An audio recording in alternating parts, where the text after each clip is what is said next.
Hello everyone, welcome to the channel. My name is Kaveri Shukla और इस वीडियो में हम लोग इनकम टैक्स के इम्पोर्टेंट एमसीक्यू डिस्कस करेंगे। ठीक है, मैं यहाँ पे जो भी 10 यूनिट्स हैं उसके अकॉर्डिंग मैं मतलब यूनिट वाइज एमसीक्यू इम्पोर्टेंट जो भी एमसीक्यूज हैं, ठीक है, वो मैं यहाँ पे अपलोड कर रही हूँ वीडियो।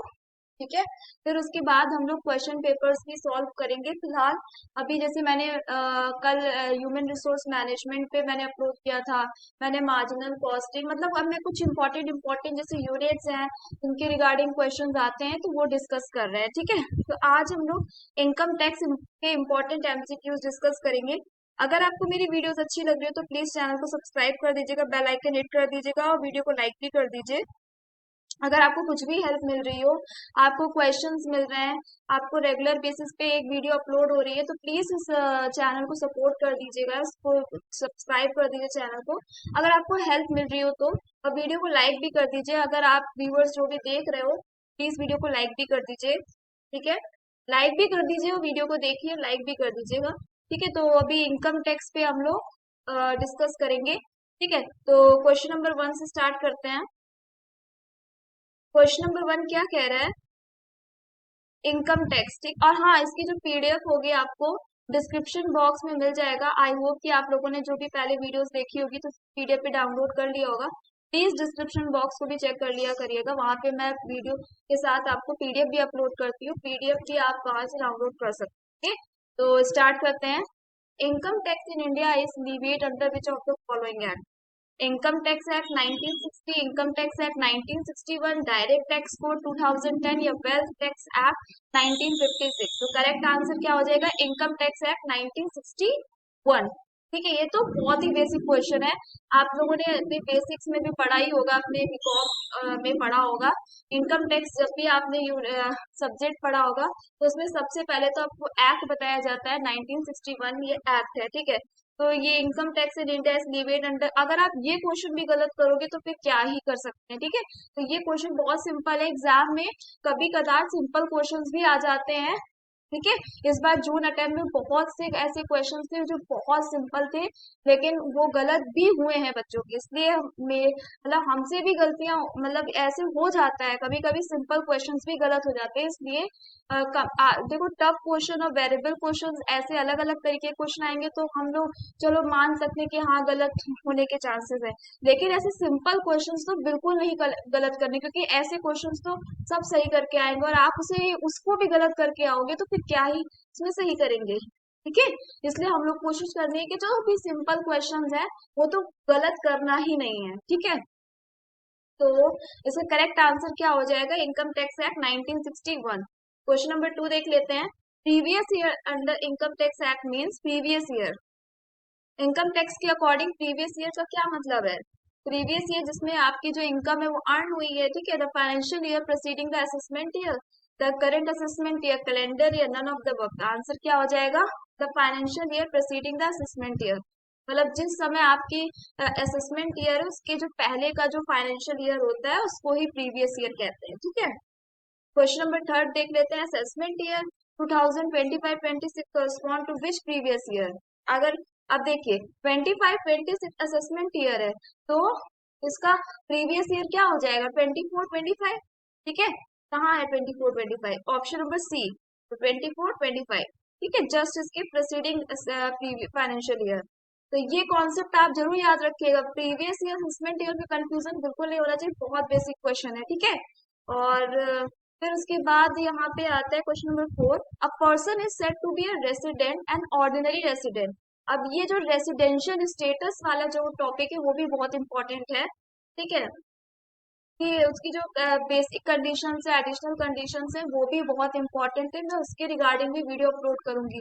वो छोटे से छोटे वो सारे टॉपिक्स कवर करेंगे जिससे क्वेश्चंस बन सकते हैं, ताकि एग्जाम में हम लोग जितना हो सके मैक्सिमम से मैक्सिमम टॉपिक्स को सही करके आए।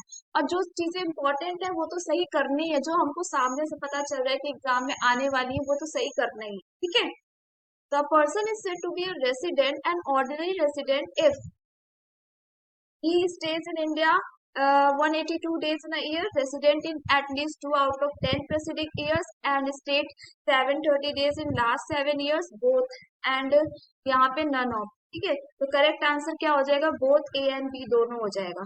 ही stays in India 182 days in a year और रेसिडेंट इन एटलीस्ट 2 आउट ऑफ 10 प्रेसिडेंट ईयर्स। ठीक है,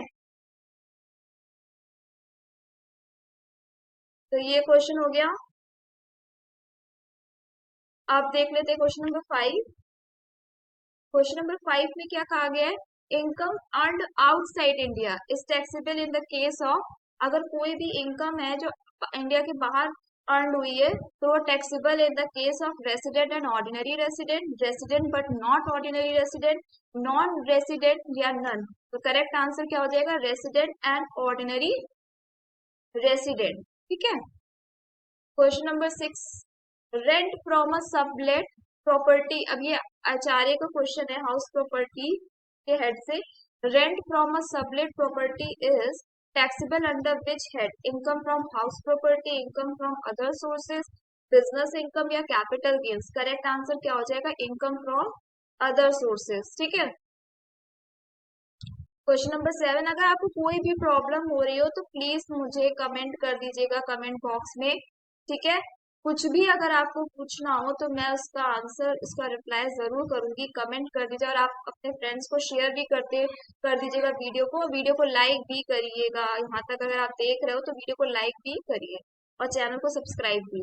ठीक है, तो short term capital asset is one held for a period of not more than 12 months for all assets, 36 months generally but 12 months for listed. और कोई भी फीडबैक आपको देना हो तो आप मुझे बता सकते हो कि आप नहीं ऐसे करके वीडियो बना सकते हैं, या कोई भी आपको प्रॉब्लम लग रही हो मेरी वीडियोस में तो आप मुझे फीडबैक दे सकते हो ताकि मैं और इम्प्रूवमेंट कर लूँ। ठीक है, मैं भी यहाँ पे सीख ही रही हूँ तो मैं कुछ और इम्प्रूवमेंट कर सकती हूँ और अच्छा कर सकती हूँ। ठीक है, तो फीडबैक भी आप हमें दे सकते हो। तो क्वेश्चन नंबर यहाँ पे हम लोग कौन सा पढ़े थे, 7। Short term capital asset is one held for a period of not more than 12 months for all assets, 36 months generally but 12 months for listed share security, 12 months for immovable property both B and C. तो correct answer क्या हो जाएगा, D, both B and C. अब question number 8 देख लेते हैं, dividend received from an Indian companies. Indian company से जो भी डिविडेंड रिसीव्ड हुआ है, fully taxable, exempt, partly exempt up to 10 lakh, tax at special rate under section 115 BBDA, या इसका आंसर क्या हो जाएगा, fully taxable। ठीक है, क्वेश्चन नंबर 9 देख लेते हैं, deduction under section 86 is allowed up to the maximum of 1 lakh, 1,50,000, 2 lakh, 2,50,000। इस तरीके के क्वेश्चंस में भी बहुत कंफ्यूजन होती है। ठीक है, सारे ऑप्शन सही लगने लगते हैं, इसलिए इस टाइप के क्वेश्चंस को अलग से लिख लीजिएगा। ठीक है, तो deduction under section 86 is allowed up to the maximum of, ये डिडक्शन 80C टू 80U भी बहुत इंपॉर्टेंट है, इसको भी आप कवर करिए। इसको मैं वीडियो बनाऊंगी इन सब टॉपिक्स पे। ठीक है, जो जो भी इम्पोर्टेंट टॉपिक्स है, ठीक है, अलग से इसको हाईलाइट करके एक वीडियो में पढ़ लेंगे तो वो चीजें थोड़ी याद रहेंगी। ठीक है, तो 1,50,000 इसका आंसर हो जाएगा। फिर आता है क्वेश्चन नंबर 10। अब देख लेते हैं question number 10, deduction under section 80D। 80D क्या, डी मतलब यहाँ पे हेल्थ इंश्योरेंस प्रीमियम के रिगार्डिंग है, इज अवेलेबल अप टू 15,000, 25,000 या 50,000 या 1 लाख। तो करेक्ट आंसर क्या हो जाएगा, 20, हाँ।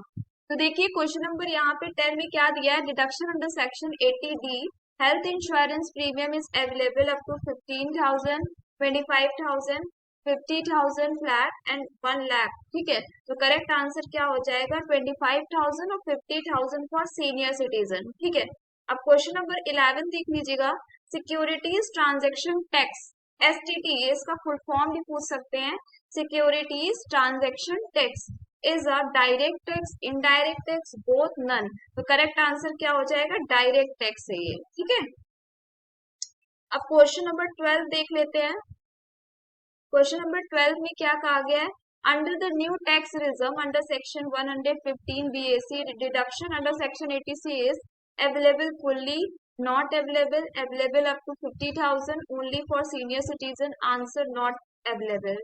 तो करेक्ट आंसर क्या हो जाएगा, बी, नॉट अवेलेबल। ठीक है, अब क्वेश्चन नंबर 13 देख लेते हैं। Mister X earn salary 8 lakh, interest on saving 20,000 and STCG 30,000। His gross total income GTI हमें यहाँ निकालना है, ग्रॉस टोटल इनकम। ठीक है, तो कितना आ जाएगा? 8 लाख है, तो करेक्ट आंसर क्या हो जाएगा? 8 लाख है, यहाँ पे इसको ये इंटरेस्ट ऑन सेविंग्स और STCG ये यहाँ पे प्लस कर देंगे तो 8,50,000 इसका करेक्ट आंसर आ जाएगा। ठीक, अब क्वेश्चन नंबर 14 देख लेते हैं। एग्रीकल्चर इनकम भी बहुत इंपॉर्टेंट टॉपिक है इनकम टैक्स यूनिट का।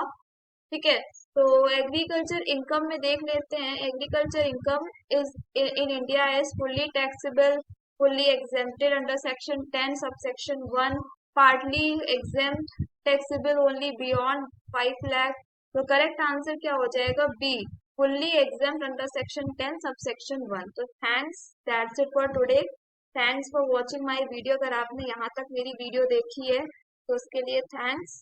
और अगर आपको मेरी वीडियो अच्छी लग रही है तो प्लीज चैनल को सब्सक्राइब कर दीजिएगा, बेल आइकन हिट कर दीजिएगा और कमेंट करके मुझसे कोई भी क्वेश्चन पूछ सकते हैं। ठीक है, मैं उसका रिप्लाई जरूर करूंगी। और चैनल को और वीडियो को लाइक भी कर दीजिए। Thank you.